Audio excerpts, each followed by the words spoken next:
পিঠা যদি কেউ পছন্দ না করেন, আমি বলবো এই পিঠাটা একবার হলো বানিয়েই খাবেন। এই পিঠাটা অনেক মজাদার এবং সুস্বাদু। আমি প্যানে নারকেল নিয়ে নিলাম, তারপরে চিনি দিয়ে দিলাম, লং দিয়ে দিলাম 2টা, তারপরে একটু কনডেন্স মিল্ক দিয়ে দিলাম। কনডেন্স মিল্ক দিয়ে দেওয়ার পরে একটু নাড়া দিয়ে তারপর আবার একটু গুঁড়ো দুধ দিয়ে দিলাম।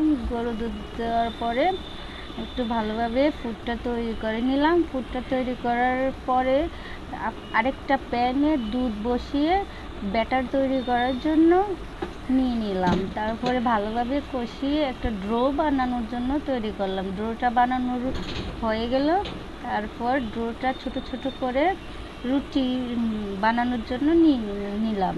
রুটি বানানো হয়ে গেল, তারপরে নারকেলের ড্রো ফুডগুলো রুটির মধ্যে দিয়ে ভালোভাবে সুন্দরভাবে রুটিটার ফিটাফুলি বানানোর প্রস্তুতি নিলাম। দেখুন কত সুন্দর ফুলির পিঠাটা হয়েছে। তারপরে ভাজতে নিলাম, প্যানে তেল দিয়ে ভাজা তৈরি করলাম। অনেক সুন্দর ফ্লেভার বার হচ্ছে।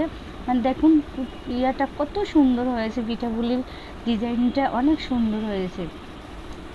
লাল লাল করে ভাজি করলাম। তারপরে ফুড শেষ হয়ে গেছে, এখন ড্রোটা দিয়ে অন্য একটা পিঠা বানিয়ে নিলাম।